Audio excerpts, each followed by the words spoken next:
I have to tell you what an honor it is for me to be standing here today, to be able to share in this celebration of the 25th anniversary of the Americans with Disabilities Act, and also the 20th anniversary of our own Anne Arundel County Commission on Disability Issues.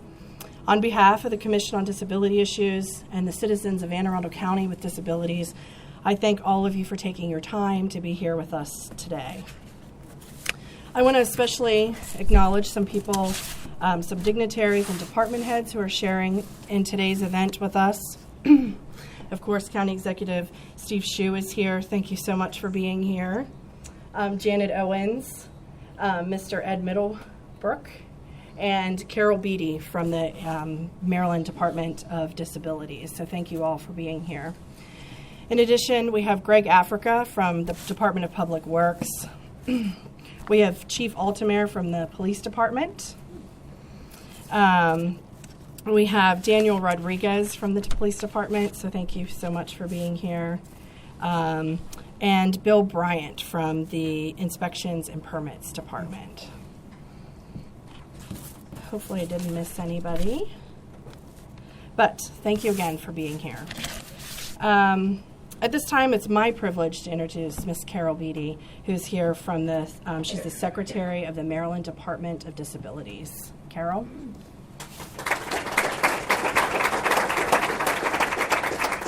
Thank you. Well, thank you, County Executive Shue. I appreciate the invitation for this day, for all the elected officials and past elected officials that are here, for the commission members. Joelle, as chair, your commission members are really extraordinary. The time that they spend and volunteer and make this county better for people with disabilities is truly appreciated by those of us at the state level. Also, all the guests that are here today. Thank you very much for inviting me to attend your birthday celebration, your 20th birthday celebration for the Commission, and also our collective celebration of the 25th anniversary of the Americans with Disabilities Act. I bring you greetings from Governor Larry Hogan and Lieutenant Governor Boyd Rutherford. And the governor, you will be glad to know, is back to work and very focused on changing Maryland for the better. I know most of you have had plenty of opportunities in the past few weeks to celebrate the 25th anniversary of the ADA. We've heard many heartfelt stories, and many of us have personal stories of how this critical civil rights legislation has touched our lives, changed attitudes, paved the way for opportunities, and really has changed the lives of people with disabilities and also for people who don't have disabilities yet. Being the history buff that I am, I've enjoyed hearing the stories behind the struggle to bring the bill into law. There were incredible champions in Congress on both sides of the aisle and in both houses. And they have some amazing and interesting stories about the struggles of bringing this bill to life. But they also, I've heard almost from every single one of them, that how much credit they've given to grassroots advocacy organizations, which brought thousands and thousands of people with disabilities into the civil rights movement, making contact with elected officials in Washington, D.C., and also in their home states and their home locations. In Maryland, we marked the anniversary with a huge celebration held at Orioles Park at Camden Yards this past Sunday. What a day it was. We had people from all over the state, and we were really blessed to have Lieutenant Governor Rutherford giving remarks for the Hogan administration. And we were also pleased to have former Governor Ehrlich, Mayor Stephanie Rollins Blake, and Congressman Steny Hoyer, who's an ADA congressional champion from Maryland. They reflected on the past, where people with disabilities were often treated as second-class citizens, isolated and segregated and denied basic rights. They also spoke of the present, where people with disabilities have made much progress, especially in the areas of accessibility, access to government services, and education. There have been extraordinary attitudinal changes that have occurred, and we acknowledge that as, people with disabilities, we're now acknowledged as members of our community, parts of our very critical, important parts of our community, in all aspects of the community. All of our speakers, however, acknowledge that there is much work to be done to achieve the full promise of the ADA. Our fight for equal rights is far from over, and we all must look to ourselves and our circles to move the work forward. We still have a long way to go, for example, in the area of affordable, accessible housing for people with disabilities. We continue to lag way behind on employment opportunities, which provide good career options, well-paying jobs, access to promotions, and advancements. Think about the fact that many people with disabilities work for sub-minimum wages, even today, and even in Maryland. Access to technology for all people with disabilities in all formats is a fairly new, but understandably important new civil rights fight. People with disabilities must not be left behind, once again, because the technology that everybody else takes for granted is not available to them.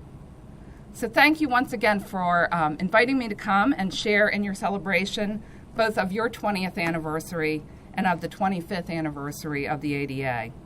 And I'll end by saying, as Justin Dart, the acknowledged father of the disabilities rights movement, said, "The vision of justice is an eternal long march to the promised land of the good life for all."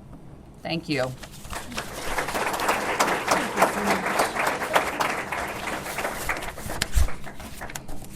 Thank you so much, Carol. Unfortunately, Pam Jordan, who's the director of the Anne Arundel County Department of Aging and Disabilities, could not be here with us today, but she did leave us with this message. Good afternoon. On behalf of the entire Department of Aging and Disabilities, I welcome you to the 20th anniversary celebration of the Anne Arundel County Commission on Disability Issues. How appropriate that we are celebrating this important milestone in the same year that the Americans with Disabilities Act is being recognized for its 25th anniversary. I'm sorry I can't be with you today, but I just couldn't miss this opportunity to congratulate the Commission on this important anniversary and to extend my gratitude to each of the commissioners for their passion and advocacy. I have found my experience in working with each of you over the years to be life-changing and one of the most meaningful positions I have held over the years. Inspired by the Americans with Disabilities Act and their own personal and professional experiences, the members of the Commission on Disability Issues have worked tirelessly throughout the years to reduce and eliminate barriers for individuals with disabilities. The Commission is dedicated to creating awareness and celebrating abilities, particularly through their highly anticipated Artists Without Limits and Disability Awareness Day events each year. I am so proud of each of you and the work that you do. To everyone in the audience today, please know that you have an exciting afternoon ahead of you. I thank the commissioners and the Department of Aging and Disability staff for organizing and executing this event. You always make it look so easy, but I know how much goes into the preparation behind the scenes. I want to also take this opportunity to welcome and thank cabinet members, staff, and dignitaries for joining us. Thank you for your support of this important program over the years and going forward. The Americans with Disabilities Act touches each and every one in this room, especially government agencies. I encourage you to call on my office for guidance at any time, and I welcome your participation in our ADA training opportunities right here in the Aging and Disability Resource Center and Conference Room. At this time, I have the honor of introducing our county executive. Mr. Hsu, I thank you for being with us today and for your leadership and continued support of the Department of Aging and Disabilities and the Commission on Disability Issues. Under your leadership, we are able to effectively touch the lives of older adults, adults with disabilities, and caregivers in a meaningful way. I hope you will all now join me in a warm welcome for County Executive Steve Hsu. Thank you very much. Good afternoon, everybody. It is such a pleasure to be here to help celebrate these dual anniversaries, the 25th anniversary of ADA and the 20th anniversary of our own Commission on Disabilities Issues. I want to acknowledge former County Executive Janet Owens, who signed one of the two executive orders for disabilities here in our county, and former Senator and County Councilman Ed Middlebrooks, who introduced the actual legislation that created the commission 20 years ago. Thank you both for your exemplary service. And I believe John Gary, former County Executive John Gary, who signed the other executive order, is going to be joining us, sometime this afternoon, hopefully. So we look forward to seeing him when he gets here.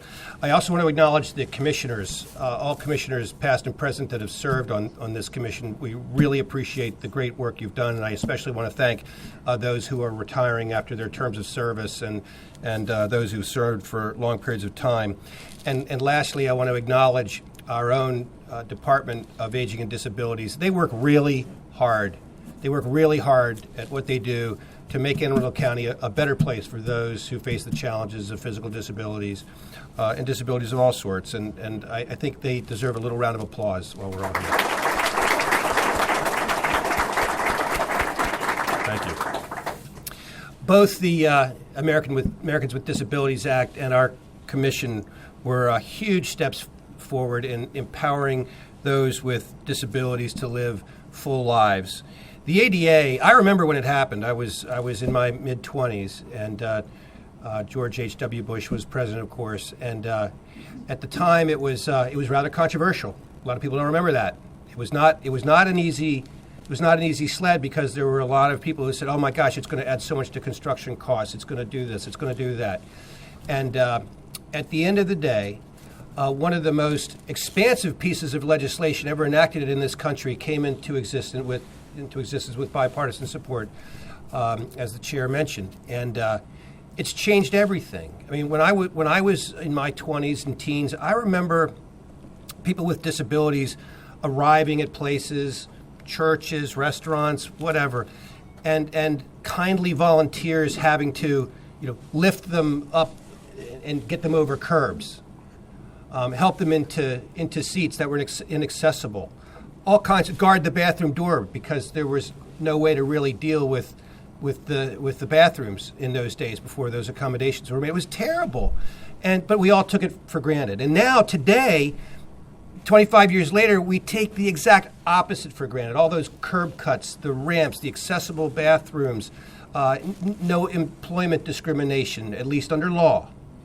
And so many other things that are just our way of life as Americans today. I think as Americans, we should all be very, very proud of that legislation.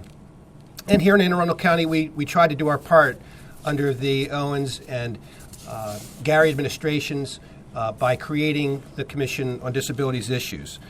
For 20 years, that commission has promoted a quality of life across all of our county, and provides invaluable advice to me, the county executive, and other county executives over the years, and to our county councils on policies, programs, services, and other aspects of disabilities.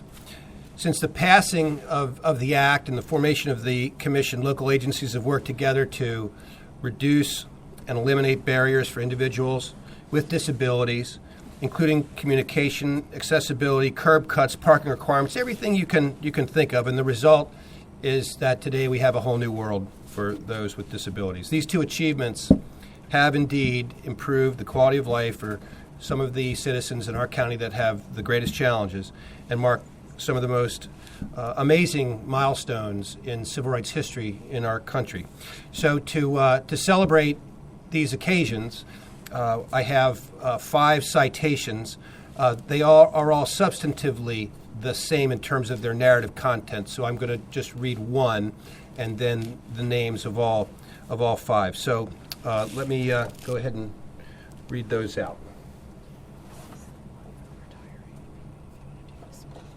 Okay, so we have 3 retiring commissioners, and I want to thank them for their service. The citation reads, "The citizens of Anne Arundel County, Maryland, salute Terry Clay, Suzanne Boyle, and Yvonne Kranitz in recognition and appreciation of your outstanding dedication and leadership as members of the Anne Arundel County Commission on Disability Issues. You have been instrumental in guiding the Commission into a strong working group of individuals committed to improving the quality of life for our Anne Arundel County citizens with disabilities. Your dedication to public service and genuine concern for our citizens are examples of your commitment to excellence. Your faithful service has immeasurably improved the quality of life for many of our citizens. We extend to you our sincere appreciation and best wishes in all of your future endeavors. Yay!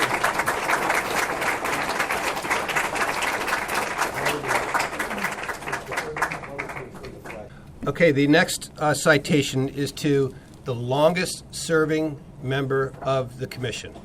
That is a wonderful milestone in and of itself. Iris Littig.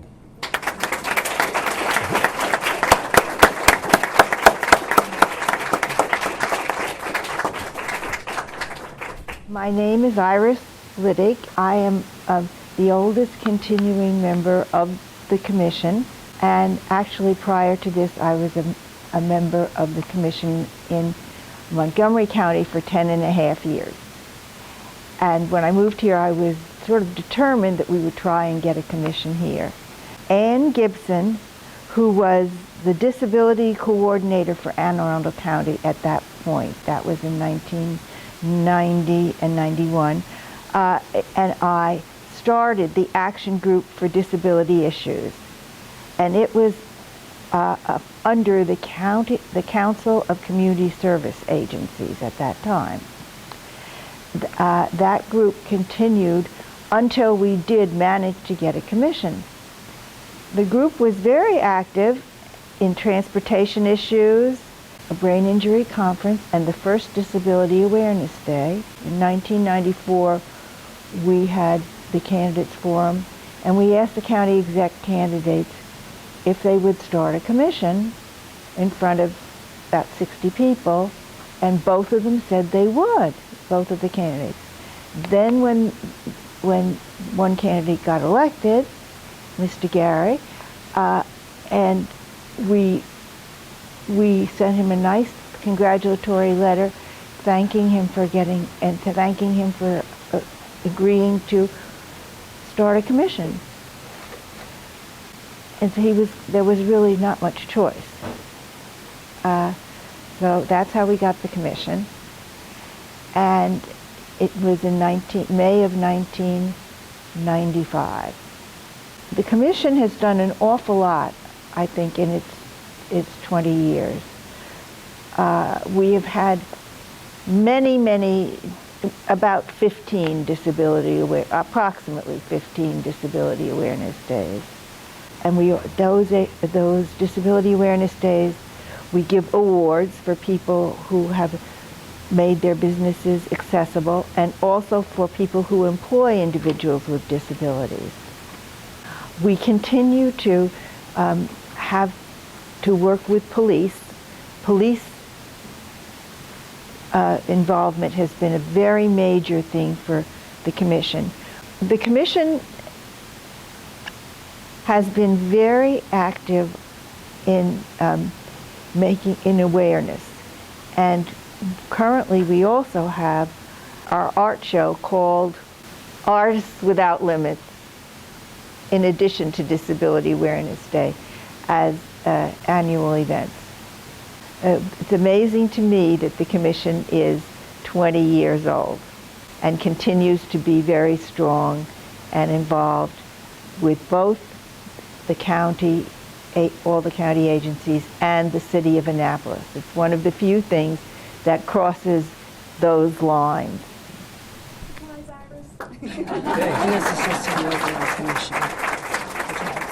And the last one is for the commission as a whole, and will be accepted by the chair.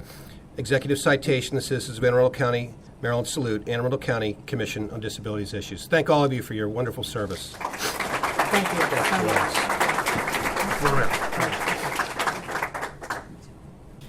I also want to acknowledge and say a special thank you to past commissioners that are here celebrating this day with us. You can either stand or raise your hand so that people know the work that you've done to support this county and the commission.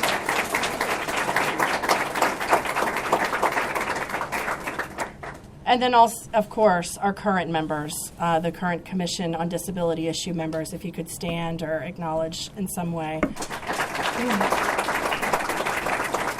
I personally want to thank all of you for all the work that you do, and I'm really very privileged to be a part of this group.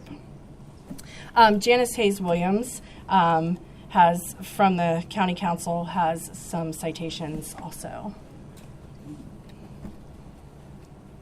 Actually, I just have one. Can you hear me? Chris really wanted to be here. He's on his annual retreat with the in-laws. Let me reiterate, he would really want to be here. He is an ex officio on this commission, and he wants to thank each and every one of you. We talk about how good they are, but you don't see it until you get in a room with them, a workshop, legislation. They deal with everything. What if every commission could be this strong with volunteers who are committed with what they do?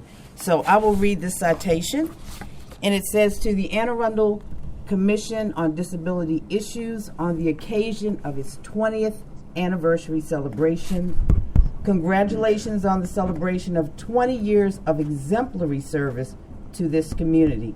The Anne Arundel County Council applauds your continued success and celebrates with you on this momentous occasion. From all 7 members from the Anne Arundel County Council. Thank you.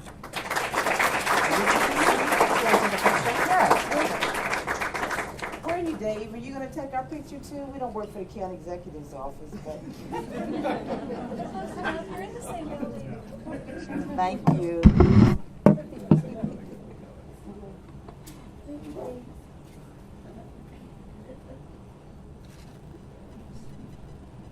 Thank you, Janice. We've put together a special video for you today. I want to thank Nancy Jenkins, who was the inspiration behind the video, and Chuck Duncan for producing it for us. I hope you could enjoy it.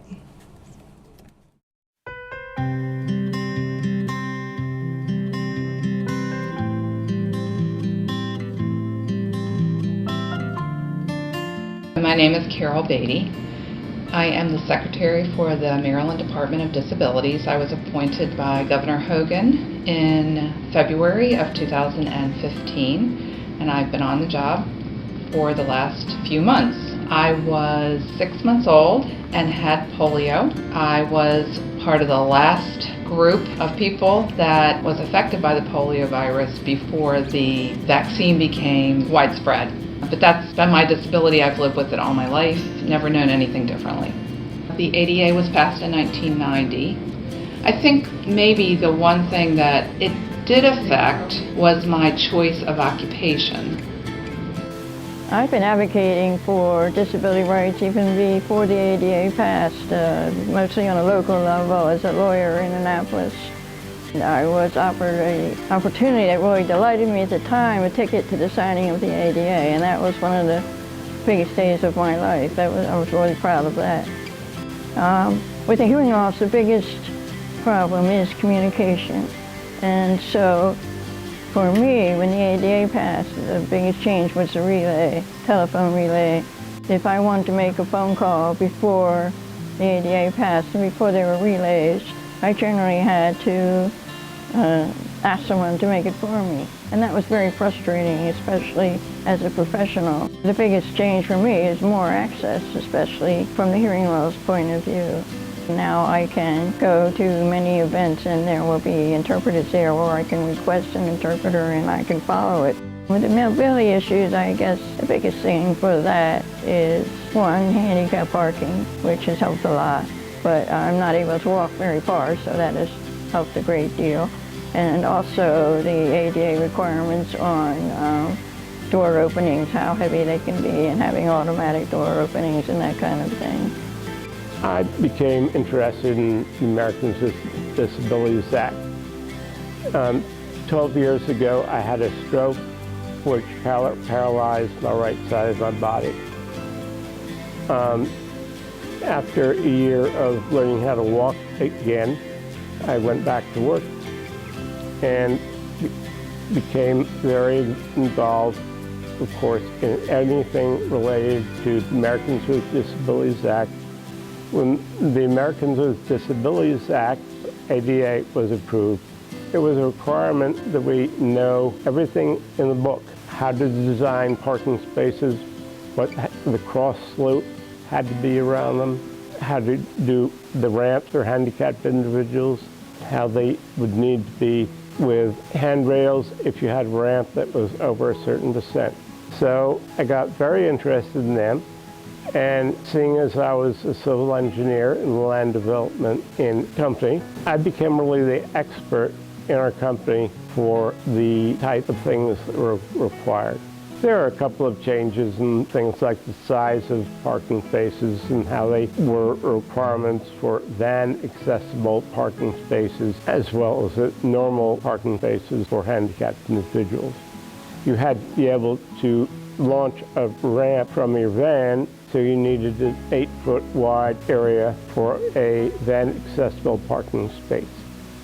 I put together 3 different brochures, one of them on parking lots, parking spaces, what you have to have, one of them on access to buildings, and I'm working on right now one on service animals.